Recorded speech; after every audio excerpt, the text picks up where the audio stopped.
भूतिया जगहों या खंडहरों में जाने से पहले जहां लोग कई कई बार सोचते हैं, वहीं एक लड़की तो भूतिया घर में ही रहती है।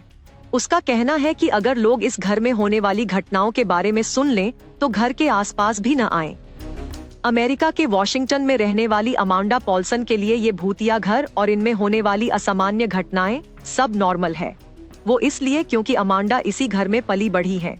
उन्होंने यहाँ कई डरावनी घटनाओं को देखा है। उनका कहना है कि भूतिया होने की वजह से उन्हें एक बड़ा फायदा भी हुआ है। वो इससे पैसे भी कमाती हैं, क्योंकि भूतों का पता लगाना उनका पेशा है। वो पैरानॉर्मल चीजों की रिसर्चर और इन्वेस्टिगेटर भी हैं। अपने अजीब करियर और भूतों पर उनके विश्वास के बारे में उन्होंने डेली स्टार से बातचीत की। रिपोर्ट के मुताबिक अमांडा कहती हैं कि उनका पहला भूतिया अनुभव उन्हें तब मिला जब वो 7 साल की थीं। उन्होंने कहा कि मैं मोंटाना में भूतिया घर में रहती थी। मेरी डॉल रात के वक्त अपने आप हिलती डुलती थी और मुझे अपने घर के डरावने बेसमेंट को लेकर बुरे सपने आते थे। मैं तब इन सब से काफी डर गई थी, लेकिन जब मैं 18 साल की हुई तब ये रोचक लगने लगा। इसलिए मैंने फैसला लिया कि मैं भूत ढूंढने का काम करूंगी और उसके बाद से भूतों के प्रति मेरी दिलचस्पी बढ़ती चली गई।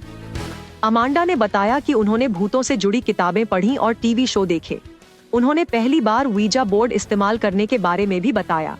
अमांडा ने कहा कि मैं हाई स्कूल से निकली थी और दोस्त के नए अपार्टमेंट में रह रही थी। हमने इंटरनेट से देखकर वीजा बोर्ड का इस्तेमाल किया। तब अपने पास न फोन रखा, न बिजली का कोई उपकरण ऑन था और न ही लाइट जल रही थी। हम केवल मोमबत्ती की रोशनी का इस्तेमाल कर रहे थे। एक बार जब इसे शुरू किया तो हमें तुरंत जवाब मिलने लगे। हमें 1800 के दशक के एक शख्स का भूत मिला। इस दौरान एक मक्खी उनके आसपास मंडरा रही थी, जो उन्हें परेशान कर रही थी।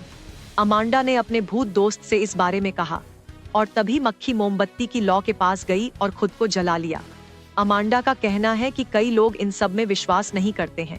अब चूंकि वो इसी काम को अपना करियर बना चुकी है, इसलिए लोग उन्हें ट्रोल करते हैं।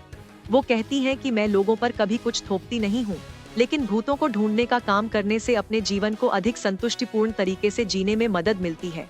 आपको ये स्टोरी कैसी लगी, हमें कमेंट सेक्शन में जरूर बताएं। ऐसी ही स्टोरीज और अपडेट्स पाने के लिए सब्सक्राइब करें आज तक AI।